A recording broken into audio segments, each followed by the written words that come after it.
सभी को नमस्कार।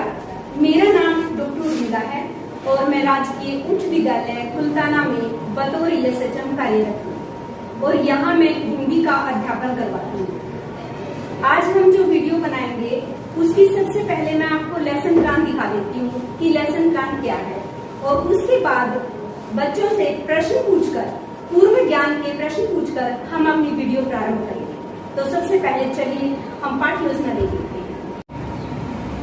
ये हमारी पाठ्य योजना है।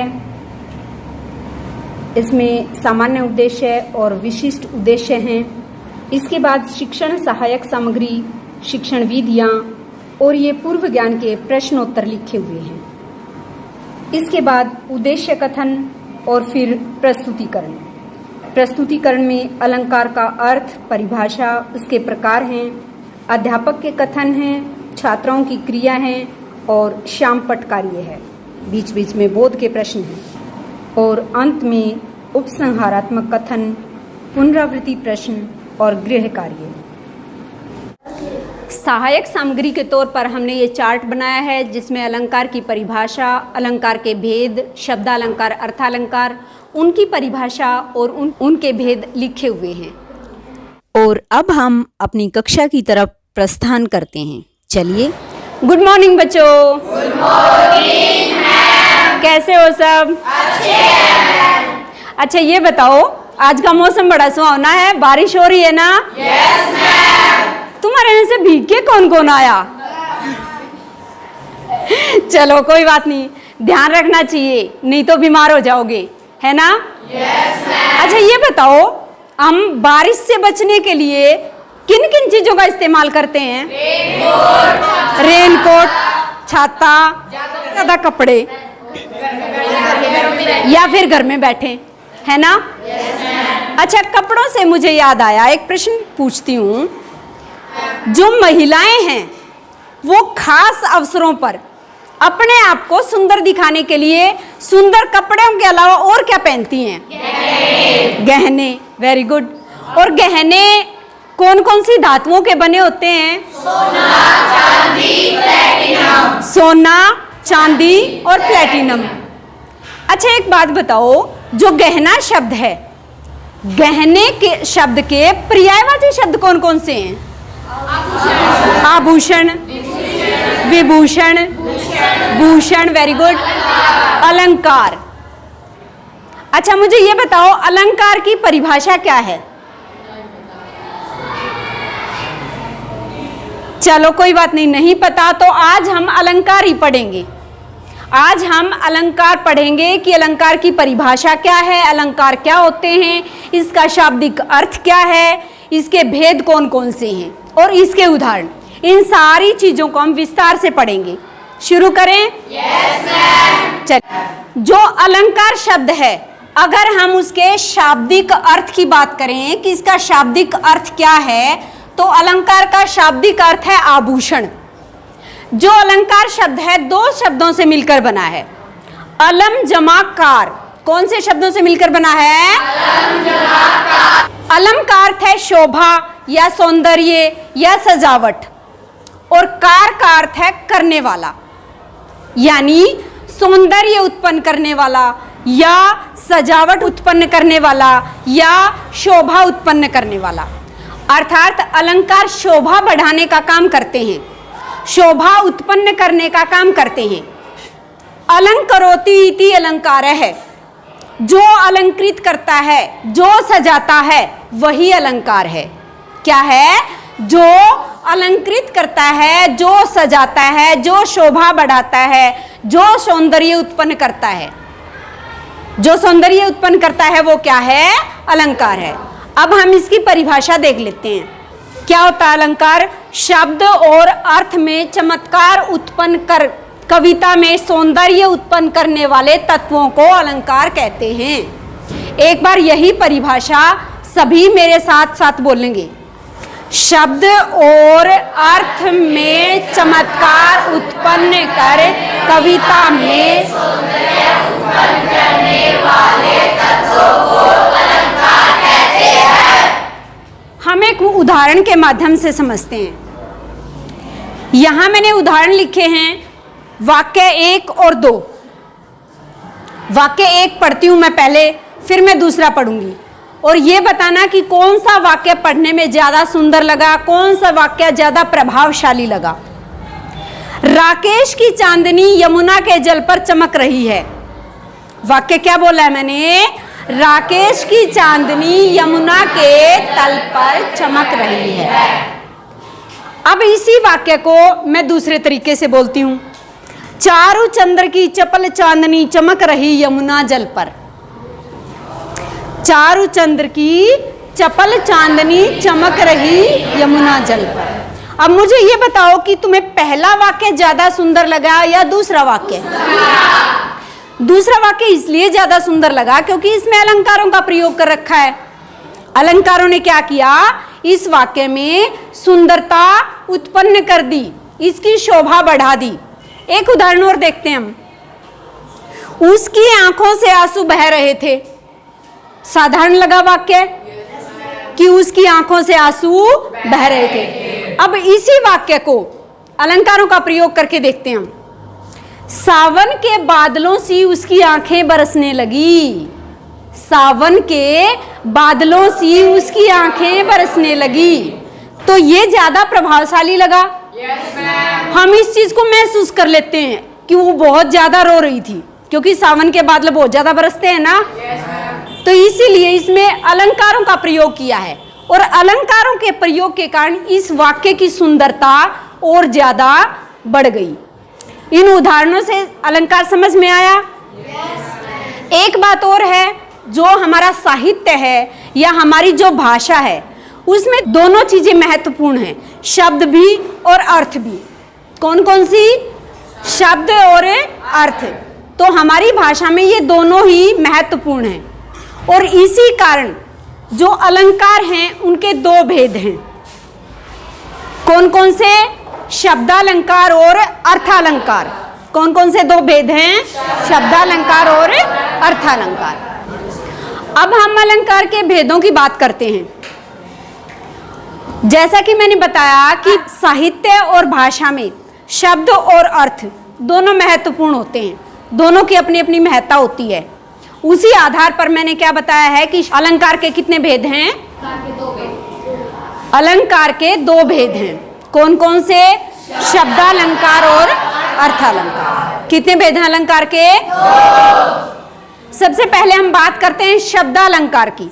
जैसा कि नाम से स्पष्ट है, जहां शब्द के कारण चमत्कार उत्पन्न हो वहां शब्दालंकार होता है।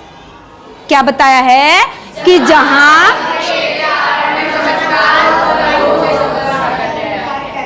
अर्थालंकार, जहां अर्थ के कारण चमत्कार उत्पन्न हो वहां अर्थालंकार होता है। समझ में आया?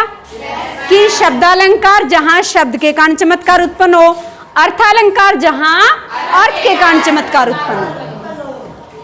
अब कैसे शब्द के कारण कैसे चमत्कार उत्पन्न हो, एक उदाहरण बताती हूं। वर को छोड़ कोई और वर ले लो। क्या बोला है मैंने? वर को छोड़ कोई और वर ले लो। यहां वर शब्द आया है 2 बार। अगर इस वर शब्द को छोड़कर मैं इसी वर शब्द का कोई भी पर्यायवाची शब्द रख दूं तो वहां शब्दालंकार नहीं होगा। जैसे मैंने उदाहरण क्या बोला है कि वर को छोड़ और वर ले लो, और वर ले लो। ठीक है, यहां वर शब्द मैंने क्या बताया कि 2 बार आया है। अगर हम इस वर शब्द की बजाय इस वर शब्द का पर्यायवाची रख देते हैं, मान लो मैं यहां वर की बजाय पति लिख दूं। वर का पर्यायवाची है ना पति। अगर मैं यहां पति लिख दूं कि पति को छोड़कर और वर ले लो, तो यहां वो चमत्कार नहीं होगा। यहां वो इस वाक्य में वो सौंदर्य नहीं होगा। सावित्री की कहानी का प्रसंग है ये। जब यमराज जो है सावित्री के पति को ले जाने लगते हैं तो वो अनुरोध करती है कि आप मेरे पति को यहाँ छोड़ दें। तो यमराज कहते हैं कि वर को छोड़ और वर ले लो, यानी पति को छोड़कर कोई भी और वरदान ले लो। अगर हम यहाँ पति लिख देते हैं तो इसकी सुंदरता खत्म हो जाती है, इसका चमत्कार खत्म हो जाता है। तो समझ में आया कि कैसे शब्दों के कारण चमत्कार उत्पन्न होता है। इसी प्रकार हमने जो पहले उदाहरण पढ़ा था कि सावन के बादलों सी उसकी आंखें बरसने लगी, तो इसमें भी क्या है, इसमें शब्दालंकार नहीं है, इसमें अर्थालंकार है। अर्थ से चमत्कार उत्पन्न होता है कि सावन के बादलों जैसी, एक चीज का दूसरी चीज से कंपैरिजन किया है, उपमा दी गई है कि उसकी आंखें किसकी तरह बरसने लगी, सावन के बादलों जैसी। तो अब समझ में आया कि कैसे शब्दालंकार और अर्थालंकार में शब्द और अर्थ के माध्यम से चमत्कार उत्पन्न होता है। अब हम शब्दालंकार और अर्थालंकार के भेदों की बात करते हैं। शब्दालंकार के भेद करते हैं। शब्दालंकार के 3 भेद हैं। सबसे पहला अनुप्रास अलंकार, फिर यमक अलंकार और तीसरा है श्लेष अलंकार। कौन कौन से भेद हैं? अनुप्रास अलंकार, यमक अलंकार, श्लेष अलंकार। अब बात करते हैं अर्थालंकार के भेदों की। अर्थालंकार के मुख्य रूप से आपके जो सिलेबस में हैं वो 5 भेद हैं। उपमा अलंकार, रूपक अलंकार, उत्प्रेक्षा अलंकार, मानवीकरण अलंकार और अतिशयोक्ति अलंकार। कौन कौन से हैं? सबसे पहला, दूसरा उत्प्रेक्षा अलंकार, मानवीकरण अलंकार और अतिशयोक्ति अलंकार। आज की इस क्लास में हम जो करने वाले हैं वो केवल शब्दालंकारों के भेद करेंगे। तो सबसे पहले हम क्या करेंगे? शब्दालंकारों के भेद। ये जो तीनों भेद हैं हम इनकी परिभाषा पढ़ेंगे और उदाहरण के माध्यम से इनको समझेंगे। अब हम अनुप्रास अलंकार, उसकी परिभाषा और उसके उदाहरणों के माध्यम से अनुप्रास अलंकार को समझते हैं। अनुप्रास 2 शब्दों से मिलकर बना है। ये भी अनु जमा प्रास। अनु का अर्थ है बार बार और प्रास का अर्थ है वर्ण या अक्षर। परिभाषा की बात करते हैं। जहां एक ही वर्ण का बार बार प्रयोग हो वहां अनुप्रास अलंकार होता है। क्या है? जहां एक ही वर्ण का बार बार प्रयोग हो वहां अनुप्रास अलंकार होता है। यानी जहां एक ही वर्ण की आवृत्ति हो। आवृत्ति का अर्थ है बेटा बार बार आना। तो या तो हम ये कह सकते हैं कि एक ही वर्ण बार बार आए, या हम ये कह सकते हैं एक वर्ण की आवृत्ति हो। उदाहरण के माध्यम से समझते हैं। चारु चंद्र की चंचल किरणें खेल रही जल थल में। यहां जो जो शब्द हैं, चारु में च वर्ण आया है, चंद्र में च आया है, चंचल में च आया है। बार बार क्या है? एक ही वर्ण आया है या एक ही वर्ण की आवृत्ति हुई है। और हमने परिभाषा में क्या बताया था कि जहां एक वर्ण की आवृत्ति हो वहां कौन सा अलंकार होता है? अनुप्रास अलंकार। तो ये हमारा उदाहरण सही बैठता है। दूसरा उदाहरण देखते हैं। रघुपति राघव राजा राम। इसमें भी हर एक शब्द के प्रारंभ में क्या है? र है। राजा में भी र, राम में भी र। रघुपति में भी र, राघव में भी र, राजा में भी र और राम में भी र। तो बार बार कौन सा वर्ण आया है? र। इस कारण क्या है यहां? अनुप्रास अलंकार। अगला है तरनी तनुजा तटतमाल तरुवर बहु छाए। यहां भी क्या है? प्रत्येक शब्द का प्रारंभ तय वर्ण से होता है और इस कारण यहां भी क्या है? अनुप्रास अलंकार है। अगला है मुदित महिपति मंदिर आए सेवक सचिव सुमन बुलाए। क्या है? मुदित महिपति मंदिर आए सेवक सचिव सुमंत बुलाए। यहां भी क्या है? मुदित में मैं, महिपति में मैं, मंदिर में मैं। बार बार मैं वर्ण आने के कारण क्या है? अनुप्रास अलंकार। कालिंदी कूल कदम्ब की डारन। कालिंदी कूल, कालिंदी में कै, कूल में कै। आया बार बार एक ही वर्ण, इस कारण क्या है? अनुप्रास अलंकार। ये थे हमारे अनुप्रास अलंकार के उदाहरण। अब आप में से कोई अनुप्रास अलंकार के उदाहरण बता सकता है? बोलो बेटा। मधु मधु मुस्काई मोर। इस वेरी गुड। इसमें क्या है? आवृत्ति हुई।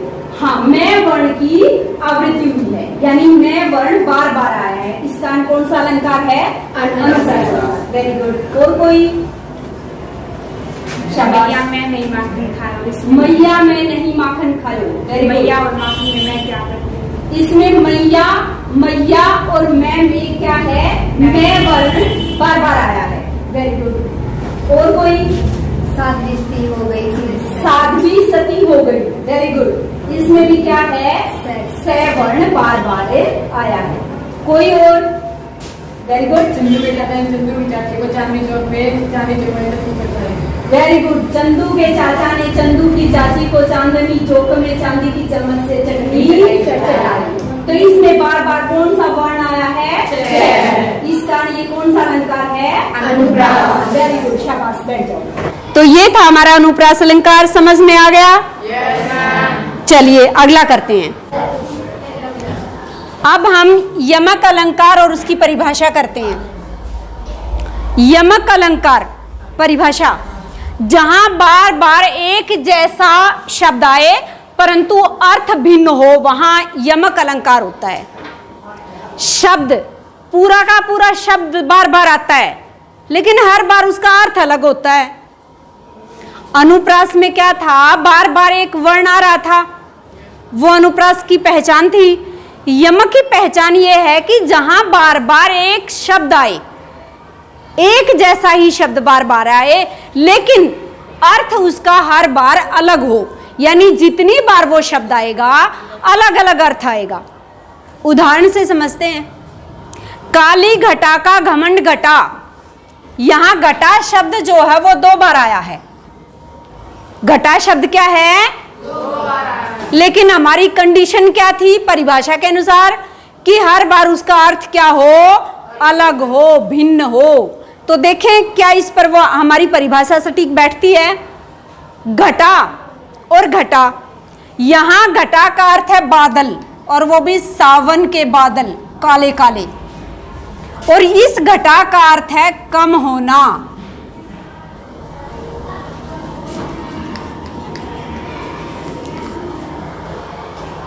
ये पूरी पंक्ति बोलती हूं। काली घटा का घमंड घटा, नभ मंडल तारक खिल उठे। यानी जो काली घटा थी, काले काले बादल छाए हुए थे, उनका घमंड, उनका अहंकार घट गया, यानी कम हो गया। जो काले बादल छाए हुए थे वो छट गए, उनका अहंकार कम हो गया। तो यहाँ घटा शब्द 2 बार आया लेकिन उसका दोनों बार अर्थ क्या है? अलग अलग है। इस कारण यहाँ क्या है? यमक अलंकार है। उसके बाद है अगली पंक्ति देखते हैं। 3 बेर खाती थी वे 3 बेर खाती हैं। यहां बेर जो शब्द है वो कितनी बार आया है? 2 बार। लेकिन अर्थ हर बार उसका अलग है। इस बेर का अर्थ है समय, यानी टाइम, और इस बेर का अर्थ है फल। जो फल होता है ना बेर, वो। तो 3 बेर खाती थी, यानी वो 3 टाइम खाती थी खाना। लेकिन अब उनकी हालात ये है, क्योंकि वो जंगल में चली गई है, दूसरे राजा ने आक्रमण कर दिया है। इसमें क्या लिखा है कि 3 बेर खाती हैं, यानी पहले तो ऐसा समय था कि वो 3-3 बार खाना खाती थी। अब हालात ये हैं कि वो 3 बेर खाकर अपना गुजारा करती हैं, यानी उनके पास खाने के लिए सामान नहीं है। अगली पंक्ति देखते हैं। कहे कवि बैनी बैनी ब्याल की चुराए लीनी। क्या पंक्ति है? कहे कवि बैनी बैनी ब्याल की चुराए लीनी। यहां बैनी शब्द कितनी बार आया है? 2 बार। लेकिन दोनों बार अर्थ अलग अलग है। कैसे? एक बेनी का अर्थ है कवि, राम वृक्ष बेनीपुरी, और दूसरी बेनी है वेणी, यानी चोटी। तो 2 बार बेनी आया लेकिन दोनों बार अर्थ जो है उसका अलग अलग है। इस कारण यहां यमक अलंकार है। अगला है कनक कनक ते सोगुनी मादकता अधिकाए, वह खाए बोराए नर वह पाए बोराए। यहां भी कनक शब्द कितनी बार आया है? 2 बार। लेकिन अर्थ अलग अलग है दोनों का। एक कनक का अर्थ है सोना और एक कनक का अर्थ है दतूरा। क्या अर्थ है? धतूरा। अगला देखते हैं, ऊंचे घोर मंदिर के अंदर रहन वाली ऊंचे घोर मंदिर के अंदर रहती हैं।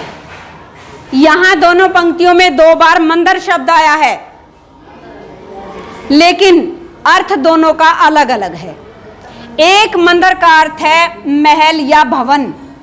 क्या अर्थ है? भवन या महल। और दूसरे मंदिर का अर्थ है पर्वत। मंदार पर्वत है ना, उसके लिए प्रयोग किया गया है। तो यहां मंदिर शब्द कितनी बार आया? 2 बार। लेकिन अर्थ क्या है? दोनों बार अलग अलग है। एक मंदिर का अर्थ है भवन और एक का अर्थ है पर्वत। ये जो सारे उदाहरण हैं, इनके माध्यम से हमने समझा कि यमक अलंकार कैसे है, कि कैसे बार बार एक ही शब्द आता है, परंतु उसका अर्थ जो है वो हर बार अलग होता है। पूरी तरह से समझ में आ गया? ये था हमारा यमक अलंकार। अब आप में से कोई यमक अलंकार के उदाहरण बता सकता है? बताओ। रति रति शोभा सब रति के शरीर की। Very good. इसमें रति रति जो है 2 बार आया है, लेकिन दोनों बार अर्थ अलग अलग है। Very good. बैठो। कोई और? शाबाश। इसमें जगती जगती की मुख प्यास। इसमें जगती शब्द क्या है? 2 बार आया है, दोनों बार अलग अलग अर्थ है। क्या अर्थ है इसका? जगती का अर्थ है जागती और दूसरे जगती का अर्थ है जगत। Very good. शाबाश। और कोई? तू मोहन के उर्वशी है उर्वशी तू मोहन के उर्वशी हवे उर्वशी समान। यहाँ उर्वशी शब्द जो है वो 2 बार आया है। दोनों बार क्या क्या अर्थ है? पहले उर्वशी का अर्थ है हृदय में बसी और दूसरे उर्वशी का अर्थ है। Very good. शाबाश। बैठो। बहुत अच्छी। अब हम श्लेष अलंकार करते हैं।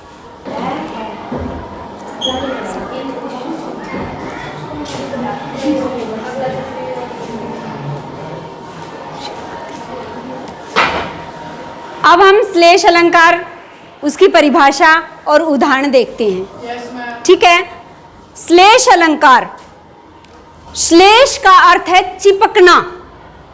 फेविकोल होता है ना, उससे चिपक जाते हैं। तो ये समझ लो कि श्लेष क्या है? फेविकोल है। इसमें क्या होता है कि जहां एक शब्द के अनेक अर्थ हों, वहां श्लेष अलंकार होता है। शब्द क्या है? एक शब्द, लेकिन उसके अर्थ जो हैं कई सारे उससे चिपके हुए हो सकते हैं, क्योंकि श्लेष का अर्थ ही मैंने क्या बताया है? चिपकना। तो यानी यहाँ शब्द एक होता है, उसके अर्थ 2 भी हो सकते हैं, 3 भी हो सकते हैं, 4 भी हो सकते हैं। यानी एक शब्द से कई सारे अर्थ चिपके हुए होते हैं। वहां कौन सा अलंकार होता है? श्लेष अलंकार। उदाहरण के माध्यम से देखते हैं। मैडम पेरेंट्स आ रहे हैं बच्चे के। सिर्फ 2 मिनट की रह रही है सर।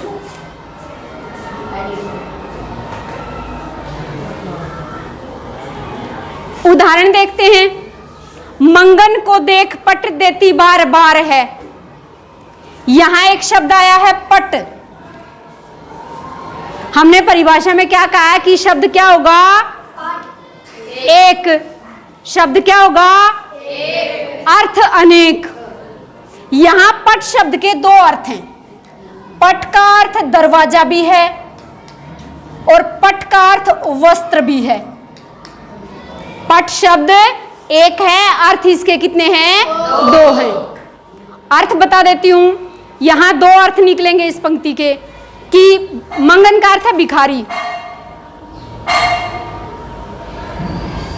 मंगन का अर्थ है भिखारी, कि भिखारी को देखकर बार बार दरवाजा बंद कर देती है। या दूसरा अर्थ क्या होगा कि भिखारी को देखकर बार बार वस्त्र दान कर देती है। तो यहां पट शब्द एक था और एक शब्द के 2 अर्थ थे। दूसरा उदाहरण है। चरण धरत चिंता करत चितवन चहु और सुबरन को ढूंढत फिरत कवि व्याभिचारी चोर। यहां दूसरी पंक्ति में सुबरन शब्द आया है। सुबरन शब्द का कवि, व्याभिचारी और चोर, इन तीनों के संदर्भ में अलग अलग अर्थ है। यानी सुबरन के 3 अर्थ हैं। कितने अर्थ हैं सुबरन के? 3। शब्द क्या है? अर्थ कितने चिपके हुए हैं? 3। कवि के संदर्भ में है सुबरन का अर्थ अच्छे शब्द, व्यभिचारी के संदर्भ में सुबरन का अर्थ है अच्छा रंग रूप, और चोर के संदर्भ में सुबरन का अर्थ है स्वर्ण यानी सोना। कवि क्या ढूंढेगा? अच्छे शब्द ढूंढेगा, व्यभिचारी अच्छा रंग रूप ढूंढेगा, और जो चोर होता है वो किसको ढूंढेगा? सोने को, माल को, है ना। अगला उदाहरण देखते हैं। रहीमन पानी राखिए बिन पानी सब सून, पानी गए ना उबरे मोती मानस चून। यहां भी क्या है? पानी शब्द है, और पानी शब्द के इन तीनों के संदर्भ में अलग अलग अर्थ हैं। मोती के संदर्भ में पानी का अर्थ है इज्जत। क्या अर्थ है? इज्जत। गलत बोल गई। मोती के संदर्भ में पानी का अर्थ है चमक। क्या अर्थ है? चमक। मोती के संदर्भ में क्या अर्थ है? चमक। मानस के संदर्भ में है इज्जत, और चून के संदर्भ में है पानी यानी जल। अगर मोती में चमक नहीं है तो मोती बेकार। अगर मनुष्य की इज्जत नहीं है तो मनुष्य का कोई फायदा नहीं, कोई इज्जत ही नहीं है तो उसका कोई अर्थ नहीं रह जाता। इसी प्रकार चून में अगर जल नहीं होगा, जैसे हम चून यानी दो संदर्भ ले सकते हो, आटा भी ले सकते हो और चूना भी ले सकते हो। चून का अर्थ है चूना, जो हम सफेदी करते हैं ना, व्हाइट वॉश करते हैं, तो उसमें क्या बिना पानी के उसको चिपका सकते हैं? तो उसकी महत्ता है। यानी तीनों के संदर्भ में पानी की अलग अलग महत्ता है। मोती के संदर्भ में चमक, मनुष्य या मानस के संदर्भ में इज्जत, और चून के संदर्भ में जल या पानी। तो इस प्रकार हमने देखा श्लेष अलंकार में कि शब्द एक होता है और अर्थ अनेक होते हैं। एक ही शब्द के अनेक अर्थ चिपके हुए होते हैं। श्लेष अलंकार समझ में आ गया? Very good. ये था हमारा श्लेष अलंकार। कोई उदाहरण बता सकता है मुझे? बताओ। Very good. को घटिए वृषभानुजा वे हरदर के वीर। यहाँ दो शब्द हैं, कौन कौन से? वृषभानुजा और हरदर। वृषभानुजा जो शब्द है उसके दो अर्थ चिपके हुए हैं। कौन कौन से? राधा और वृषभ की अनुजा, दो अर्थ हुए। इसी प्रकार हरदर के भी दो अर्थ हैं। कौन कौन से?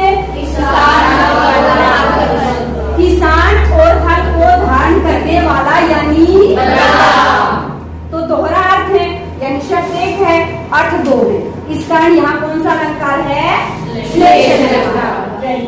आज का हमारा टॉपिक अलंकार अच्छे से समझ में आ गया ये?